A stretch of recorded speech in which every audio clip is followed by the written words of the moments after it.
Hello guys, welcome to another video of stock market friends. Optimistic entertainment limited का जिस IPO का day 2 का subscription open हो रहा है, जानेंगे लाइव सब्सक्रिप्शन जीएमबी कितना चल रहा है, लिस्टिंग कितना मिलेगा, परफॉर्मेंस कैसा अप्लाई करिए या फिर फाइनल डिसीजन क्या है, इन सभी पॉइंट्स को डिस्कस करेंगे। और ये कोई रिकमेंडेशन वीडियो नहीं है, इसलिए जो भी फाइनल डिसीजन होगा अपने रिस्क पर लीजिएगा। चलिए फ्रेंड्स, वीडियो स्टार्ट करते हैं। तो गाइस, आईपीओ 7 को ओपन हुआ था और 11 अगस्त कल क्लोज किया जा रहा है। 3 डे आईपीओ 14 अगस्त का लिस्टिंग डेट, 10 रुपीज का फेस वैल्यू, 166 टू 175 रुपीज का प्राइस बैंड, 800 शेयर्स की lot size, fresh capital OFS का कॉम्बिनेशन, बुक बिल्ड आईपीओ और 109 करोड़ का इशू साइज।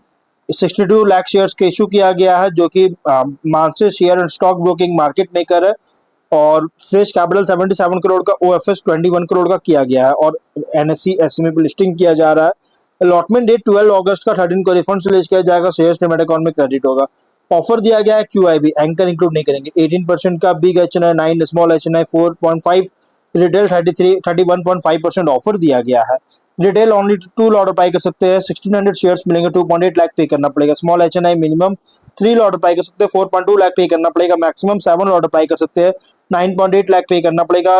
और big HNI minimum 8 lot apply कर सकते हैं और 11.2 लाख रुपीज पे करना पड़ेगा। मैक्सिमम कोई लिमिट नहीं, लेकिन अगर 5 टाइम सब्सक्राइब होता है स्मॉल एचएनआई बिग एचएनआई तो आपको मिनिमम लॉट होगा, जैसे small HNI only 3 lot, big HNI only 8 lot allotment होगा अगर 5 टाइम सब्सक्राइब होता है तो। एंकर से 29.2 करोड़ का फंड रेज कर चुका है, लेकिन अगर हम इसके सब्सक्रिप्शन की बात करें तो डे 1 सब्सक्रिप्शन अगर देखा जाए तो गाइज यहाँ पे सिर्फ क्यूआईबी में फुल्ली सब्सक्राइब और बिग एचएनआई, बाकी कैटेगरीज में अंडर सब्सक्राइब। जैसे क्यूआईबी 1 टाइम सब्सक्राइब किया 11.3 लाख शेयर्स बीट किया 20 करोड़ का, big HNI 1.1 time subscribe 6.3 lakh shares bid किया 10.9 करोड़ का। लेकिन स्मॉल एचएनआई में 7% ओनली सब्सक्राइब है, 19.2 थाउजेंड शेयर्स का बीट किया 33 लाख का। रिटेल में 56% सब्सक्राइब है, 10.8 लाख शेयर्स बीट किया 19 करोड़ का और 678 एप्लीकेशन सबमिट हुआ। और गाइस, कंपनी का टोटल सब्सक्रिप्शन है 73% का, 28.6 लाख शेयर्स बीट किया 50.1 करोड़ का और 692 एप्लीकेशन सबमिट होता हुआ देखने को मिल रही है। तो गाइस, कंपनी का सब्सक्रिप्शन अगर देखा जाए तो ओवरऑल अंडर सब्सक्राइब देखने को मिला है, तो बहुत स्ट्रांग नहीं बल्कि अंडर सब्सक्राइब है। लेकिन जीएमपी की अगर हम बात करें तो कंपनी का जीएमपी ट्रेड कर रहा है लगभग 5 रुपीज का, 2.8% का, मतलब कि फ्लैट लिस्टिंग एंड एक्सपेक्ट कर सकते हैं। 180 रुपीज का एस्टिमेटेड लिस्टिंग प्राइस, 4000 रुपीज का एस्टिमेटेड प्रॉफिट सिंगल लॉट पर मिल सकता है। लेकिन अगर बिजनेस की बात करेगा तो कंपनी का जो बिजनेस है, अगर वन लाइन में बात करेंगे तो ये लीगेसी है 25 प्लस ईयर्स का, और ये ऑलमोस्ट हर एक एंटरटेनमेंट रिलेटेड प्रोडक्ट्स कंटेंट जो कि प्रोवाइड कर रही है और बहुत सारे फर्स्ट टू इट्स क्रेडिट भी हो चुका है। कुछ इसके पॉपुलर कंटेंट भी है, जैसे Baalveer, crime petrol, comedy circus, laughter shapes etcetera. और कंपनी जो है ना, लोअर बजट रीजनल फिल्म्स को भी जो स्लीव कर रही है और ग्रोथ करता हुआ नजर आ रही है, उसके पास में भी हो रहा है, और जिससे गाइस एक डिफाइंड अर्निंग्स मिल रहा है कंपनी को। और खुद के आईपी का जो कि सेम डेवलप कर रही है। और फाइनेंशियल अगर देखा जाए तो top and bottom line growth है, बट 26 में मतलब कि सुपर परफॉर्मेंस देखने को मिला 26 में, और जिसके कारण गाइस एक तरह से अगर देखा जाए तो ये बहुत सारे न्यू प्लान से कुछ कंट्रीब्यूशन क्रिएट कर रहा है, कंट्रीब्यूशन दे रही है सडन बूस्ट होने के कारण। लेकिन अगर हम इसके पीयर्स की बात करेंगे तो कंपनी के जो पीयर्स अगर देखा जाए तो Panorama Studios International, Cinevista, Balaji Telefilms या फिर स्टूडियो एलएसडी, ये सभी इसके कॉम्पिटिटर है। ऑब्जेक्टिव क्या है तो working capital requirement general corporate purpose के लिए फंडिंग चाहता है। रेशियोज में ROE RONW 18.2, ROCE 23, PAT margin 17.8, EBITDA margin 23% का, पीबी है 2.3, पी रेशियो 13.3 टाइम का, प्रोमोटर होल्डिंग प्री रेशियो 77.6 और पोस्ट इश्यू 53% का। और रिसेंट फाइनेंशियल डेटा के अकॉर्डिंग प्राइस बैंड जो रखा गया अगर देखा जाए तो फुल्ली प्राइस रखी गई। लेकिन जिस काम का मॉडल ऑफ वर्किंग जो कि इसमें अगर करंट लिस्टेड पीयर्स से अगर देखा जाए तो टोटली डिफरेंट कंपनी काम करता है। ऐसे कोई लिस्टेड कंपनी जो कि सेम तरह का बिजनेस करता है, लेकिन हाँ वैसे कंपनीज बहुत सारे मार्केट में बहुत सारे कंपनीज है।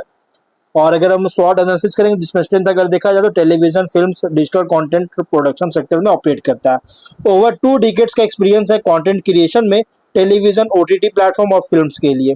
और स्ट्रॉन्ग पोर्टफोलियो है successful fiction, non fiction, reality show और डिजिटल कंटेंट में का, और लॉन्ग स्टैंडिंग रिलेशनशिप है leading television broadcasters OTT platform के साथ। डाइवर्सिफाइड रेवेन्यू स्ट्रीम्स है जिसमें television production, films, digital entertainment से जनरेट होता है। एक्सपीरियंस प्रोमोटर्स है जो और क्रिएटिव टीम है जिससे proven track execution track record prove कर चुका है और फाइनेंशियल परफॉर्मेंस भी ग्रो हो रही है, जिससे बिजनेस मोमेंटम इंप्रूव कर रही है। लेकिन वीकनेस की बात करें, बिजनेस डिपेंड करता है ऑडियंस के द्वारा कंटेंट के सक्सेस और एक्सेप्टेंस पर, और रेवेन्यू फ्लक्चुएट कर सकता है। प्रोजेक्ट पाइपलाइन कंटेंट कमीशनिंग पर बेस्ड होने के कारण हाई कंपटीशन है प्रीमियम कंटेंट क्रिएटिव टैलेंट के लिए, और हाई वर्किंग कैपिटल इंटेंसिव है प्रोडक्शन और रिसीवेबल साइकिल्स के कारण। बिजनेस में कंटिन्यूअस इन्वेस्टमेंट जरूरत पड़ेगा कंटेंट डेवलपमेंट क्रिएटिव कैपेबिलिटीज के लिए।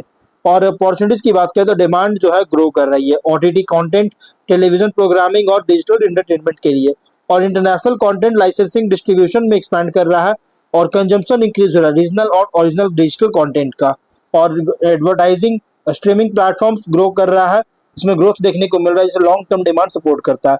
फिल्म्स वेब सीरीज का डेवलपमेंट रेवेन्यू डाइवर्सिफाई कर सकता है। लेकिन थ्रेट अगर देखा जाए, स्ट्रॉन्ग कंपटीशन है एस्टैब्लिश्ड प्रोडक्शन हाउसेस और ओटीटी स्टूडियो से, रैपिड चेंज होता है ऑडियंस प्रेफरेंसेस में, इकोनॉमिक स्लो डाउन के कारण एडवर्टाइजिंग और एंटरटेनमेंट स्पेंडिंग को रिड्यूस कर सकता है, कंटेंट पायरेसी के कारण मोनेटाइजेशन इंपैक्ट कर सकता है, रेगुलेटरी चेंज अगर होता है तो मीडिया और एंटरटेनमेंट बिजनेसेस को अफेक्ट कर रही है। लेकिन गाइस पीयर कॉन्टेक्स्ट में तो अदर कंटेंट प्रोडक्शन कंपनीज के कंपैरिजन में ऑपरेट कर एज अ डाइवर्सिफाइड टेलीविजन और डिजिटल कंटेंट क्रिएटर, लेकिन कंपनी compete करता है क्रिएटिव कैपेबिलिटीज, एग्जीक्यूशन क्वालिटी और लॉन्ग स्टार्टिंग ब्रॉडकास्टर और रिलेशनशिप और सक्सेसफुल कंटेंट पोर्टफोलियो पर।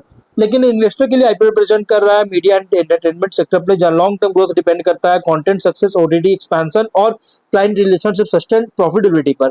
लिस्टिंग स्ट्रैटेजी, लिस्टिंग करने के लिए सब्सक्रिप्शन डिमांड स्ट्रॉन्ग होता है, रिटेल एचएनआई क्यूआईबी हर एक कैटेगरी में कंसीडर कर सकते हैं, लेकिन साथ में जीएमपी सब्सक्रिप्शन ट्रेंड मॉनिटर की जगह इशू क्लोज से पहले। लेकिन लॉन्ग टर्म के लिए उन इन्वेस्टर के लिए सूटेबल का पॉजिटिव आउटलुक है इंडियाज मीडिया, ओटीटी और एंटरटेनमेंट इंडस्ट्री पर। लेकिन लिस्टिंग के बाद आपको कुछ पॉइंट्स को रेगुलर ट्रैक करना होगा, जैसे content pipeline, broadcaster, OTT partnership, revenue growth, operating margin, profitability आपको रेगुलर ट्रैक करते रहना होगा। स्ट्रैटेजी वर्डिक्ट, लिस्टिंग के लिए सब्सक्रिप्शन डिमांड जेपी सपोर्टिव होता है तो कंसीडर कर सकते हैं।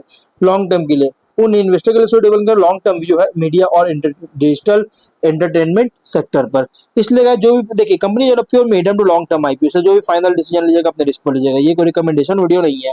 तो गाइस वीडियो कहीं प्लान करते, कोई डाउट है कमेंट बॉक्स में पूछे, मिलते हैं नेक्स्ट वीडियो में, बाय।